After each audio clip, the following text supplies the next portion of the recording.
Selamat pagi, siang, sore, dan malam. Seperti biasa, teman-teman nonton video ini entah pagi, entah siang, entah malam. Oke, seperti biasa, belum mulai kita seruput kopi dulu lah ya.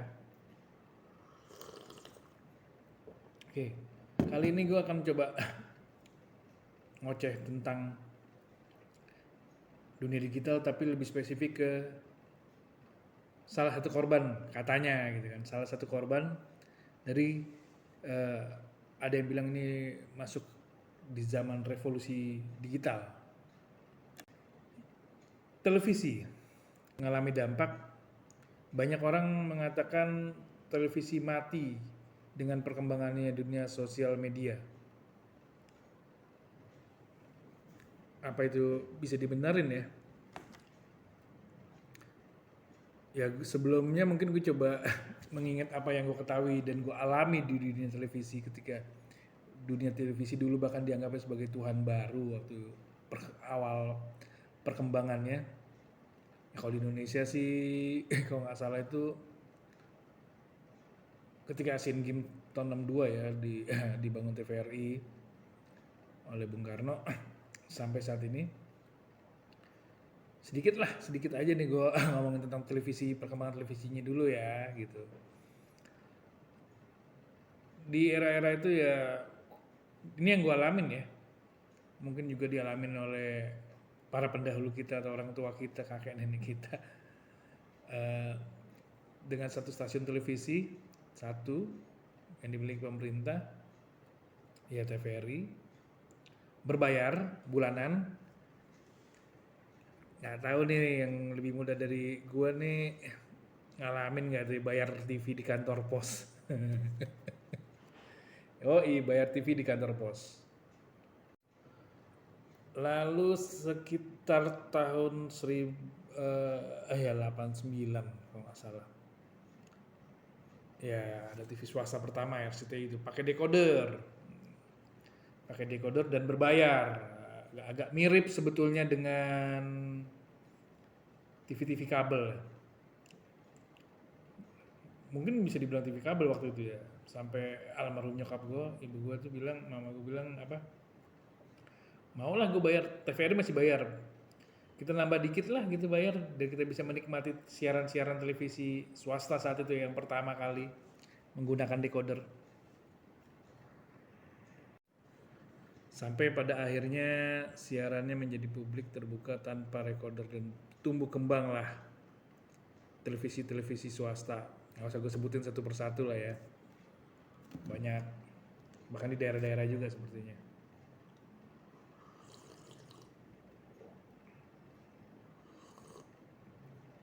Ada televisi-televisi lokal. Nah, belakangan ini kan dunia siaran atau dunia tayangan bukan hanya dimonopoli oleh televisi. Gue juga kebetulan udah hampir 2 tahun nggak nonton TV. Maksudnya nggak nonton di pesawat televisi. Televisinya nggak ada. Ya, sosial media ini menjadi salah satu alat media, bukan lagi alternatif sepertinya saat ini, tapi menjadi hal yang utama karena kita bisa mengakses di mana saja dan kapan saja lewat gadget terutama.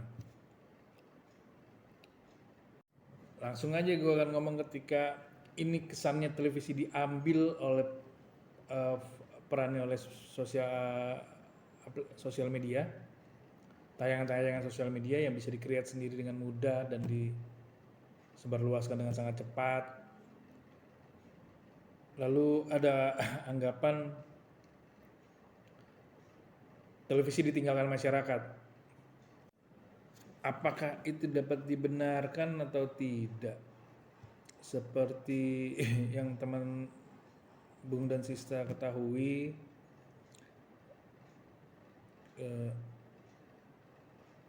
televisi tetap siaran, tapi siarannya juga ditayangkan di kanal-kanal sosial media di dunia internet seperti YouTube misalnya, atau bahkan Facebook atau aplikasi-aplikasi lain, terutama YouTube nih. Gue agak spesifik ini karena awalnya dulu kan YouTube bilangnya broadcast yourself. seperti alternatif dari dunia televisi, tapi belakangan menjadi sama. Apa yang ada di TV ternyata sekarang ada juga di YouTube.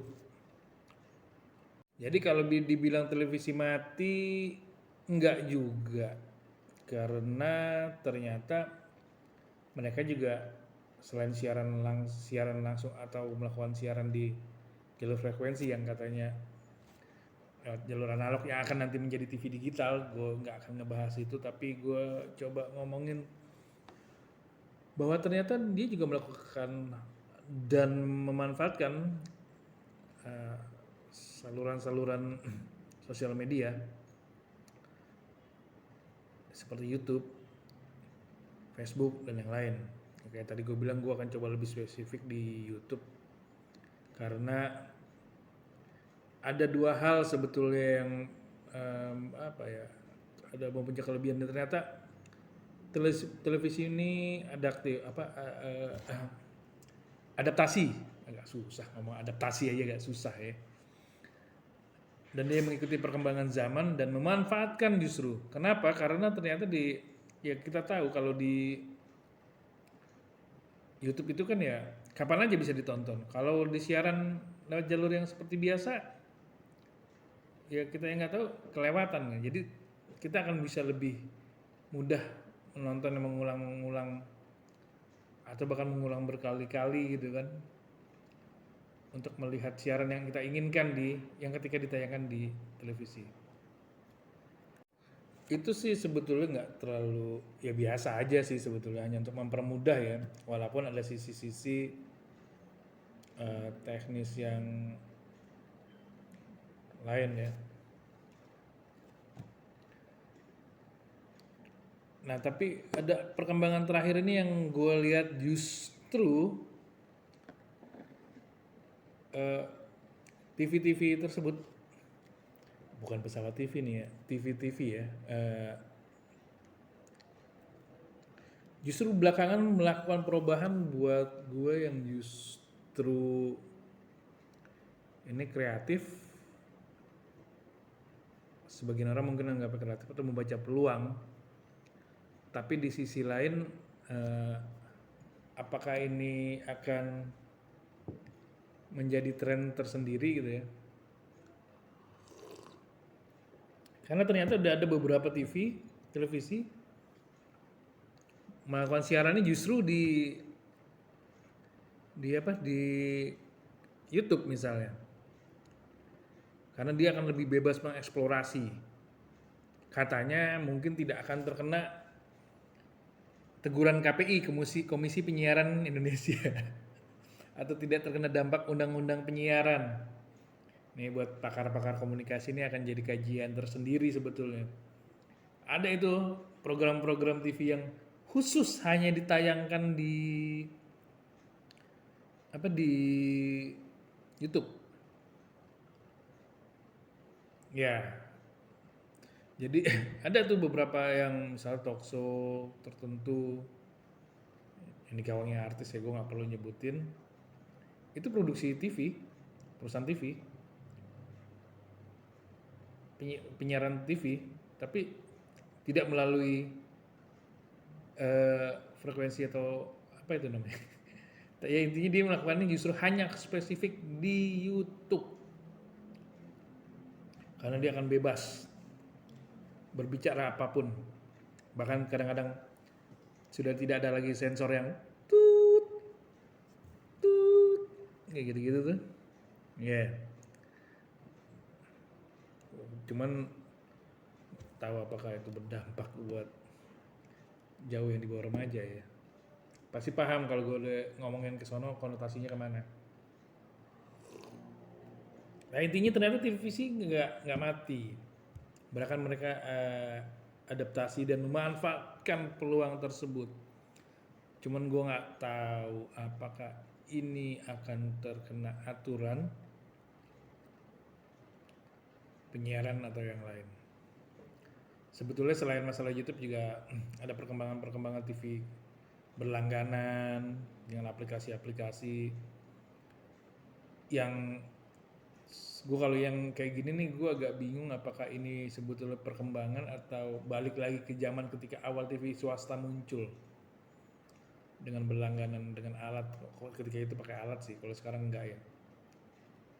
Perbedaannya di situ aja. Jadi kalau menurut gue TV itu nggak bakal mati. Cuman yang akan jadi persoalan adalah ketika dia akan melakukan apa tuh ya, diversifikasi apa itu, penyebaran, perluasan tayangan, tidak hanya memanfaatkan siaran-siaran yang seperti TV umumnya, tapi menggunakan sosial media. Ya kira-kira begitu dulu omongan gue tentang TV. Yang jelas agak bingung gue ketika ngelihat